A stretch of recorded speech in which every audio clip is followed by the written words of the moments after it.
cortex is responsible for all of our rational and analytical thought and language. The middle two sections make up our limbic brains, and our limbic brains are responsible for all of our feelings, like trust and loyalty. It's also responsible for all human behavior, all decision-making, and it has no capacity for language. In other words, when we communicate from the outside in, yes, people can understand vast amounts of complicated information like features and benefits and facts and figures. It just doesn't drive behavior. When we communicate from the inside out, we're talking directly to the part of the brain that controls behavior, and then we allow people to rationalize it with the tangible things we say and do. This is where gut decisions come from. You know, sometimes you can give somebody all the facts and the figures and they say, I know what all the facts and details say, but it just doesn't feel right. Why would we use that verb? It doesn't feel right. Because the part of the brain that controls decision-making doesn't control language. And the best we can muster up is, I don't know, it just doesn't feel right. Or sometimes you say you're leading with your heart, or you're leading with your soul. Well, I hate to break it to you, those aren't other body parts controlling your behavior. It's all happening here in your limbic brain, the part of the brain that controls decision-making and not language. But if you don't know why you do what you do, and people respond to why you do what you do, then how will you ever get people to vote for you or buy something from you, or more importantly, be loyal and want to be a part of what it is that you do? Again, the goal is not just to sell people who need what you have. The goal is to sell to people who believe what you believe. The goal is not just to hire people who need a job.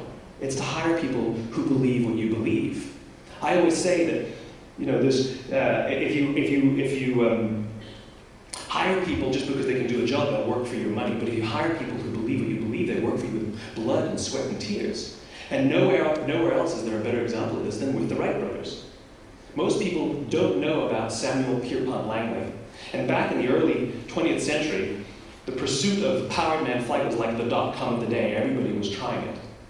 And Samuel Pierpont Langley had what we assume to be the recipe for success. I mean, even now, you ask people, why did your product or why did your company fail? And people always give you the same permutation of the same three things. Undercapitalized, the wrong people, bad market conditions. It's always the same three things. So let's explore that. Samuel Pierpont Langley was given $50,000 by the War Department to figure out this flying machine. Money was no problem. He held a seat at Harvard and worked at the Smithsonian and was extremely well connected. He knew all the big minds of the day. He hired the best minds money could find, and the market conditions were fantastic. The New York Times followed him around everywhere, and everyone was rooting for Langley. And how come we've never heard of Samuel Pierpont Langley? A few hundred miles away in Dayton, Ohio, Orville and Wilbur Wright. They had none of what we consider to be the recipe for success. They had no money. They paid for their dream with the proceeds from their bicycle shop. Not a single person on the Wright brothers' team had a college education, not even Orville or Wilbur. And the New York Times followed them around nowhere. The difference was Orville and Wilbur were driven by a cause, by a purpose, by a belief. They believed that if they could figure out this flying machine, it'll change the course of the world. Samuel Pierpont Langley was different.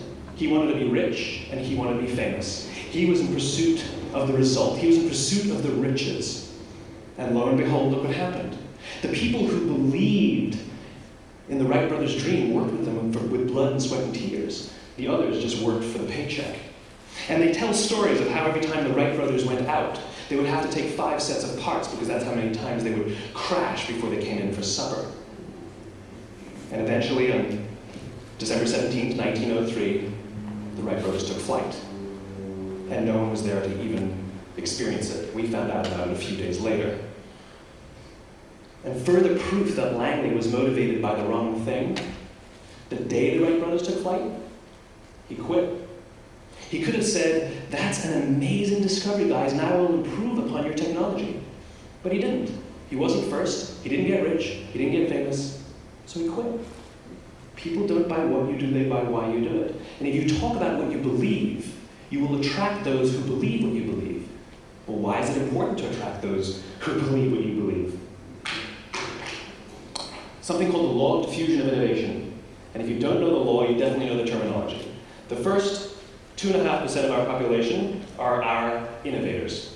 The next 13.5% of our population are our early adopters. The next 34% are your early majority, your late majority, and your laggards. The only reason these people buy touch-tone phones is because you can't buy rotary phones anymore.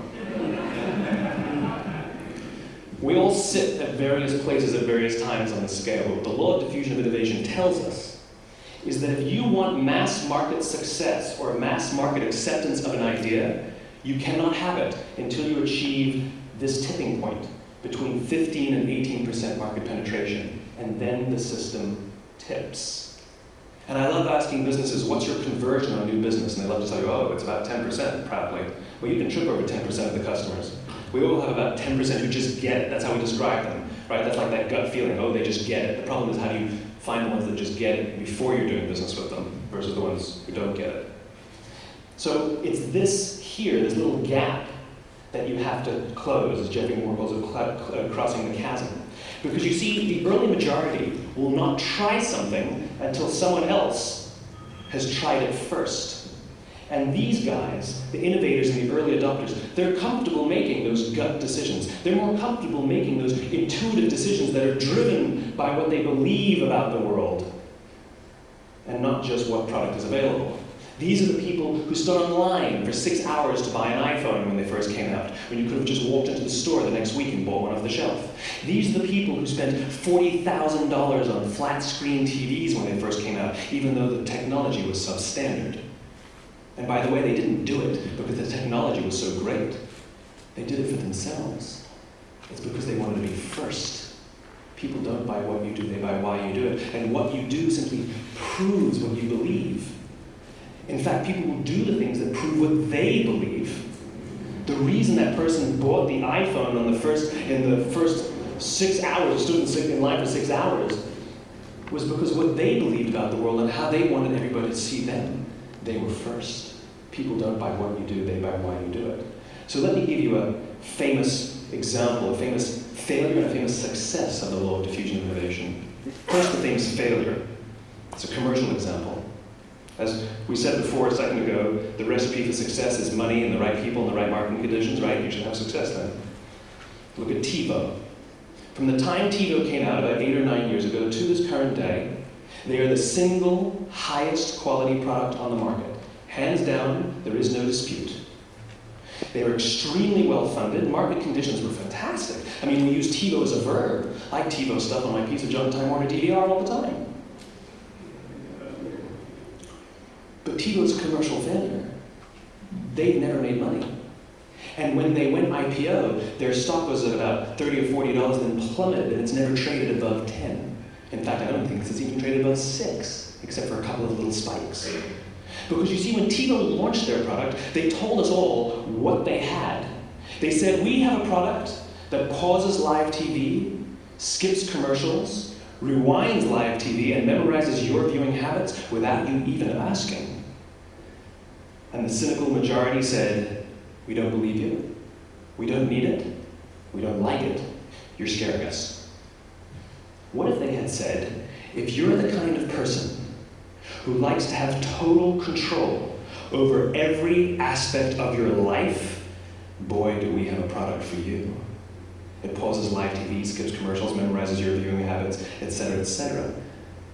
People don't buy what you do, they buy why you do it, and what you do simply serves as the proof of what you believe. Now let me give you a successful example of the law of diffusion of innovation. In the summer of 1963, 250,000 people showed up on the Mall in Washington to hear Dr. King speak. They sent out no invitations, and there was no website to check the date. How do you do that? Well, Dr. King wasn't the only man in America who was a great orator. He wasn't the only man in America who suffered in a pre-civil rights America. In fact, some of his ideas were bad, but he had a gift. He didn't go around telling people what needed to change in America. He went around and told people what he believed. I believe, I believe, I believe, he told people. And people who believed what he believed took his cause and they made it their own, and they told people. And some of those people created structures to get the word out to even more people. And lo and behold, 250,000 people showed up on the right day, on the right time to hear him speak. How many of them showed up for him? 0. They showed up for themselves. It's what they believed about America that got them to travel on a bus for 8 hours to stand in the sun in Washington in the middle of August. It's what they believed, and it wasn't about black versus white. 25% of the audience was white. Dr. King believed that there are 2 types of laws in this world, those that are made by a higher authority and those that are made by man. And not until all the laws that are made by man are consistent with the laws that are made by the higher authority will we live in a just world.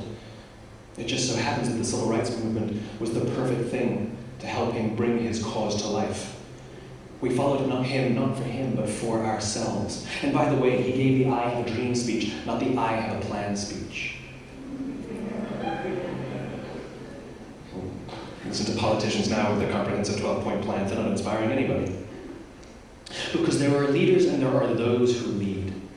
Leaders hold a position of power or authority, but those who lead inspire us. Whether they're individuals or organizations, we follow those who lead, not because we have to, but because we want to. We follow those who lead, not for them, but for ourselves. And it's those who start with why that have the ability to inspire those around them or find others who inspire them. Thank you very much. So as a team, you have an assignment for the next 20 minutes. It's at your table. What is your why? People don't buy what you do, they buy why you do it. What is your why? Can you state that?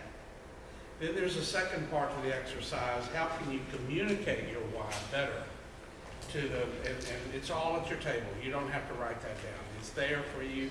You only have 20 minutes. Those of you who are new to this process, this can seem like we're just frustrating you just by getting you going, and then these are conversations that you're going to start here, but you're going to continue.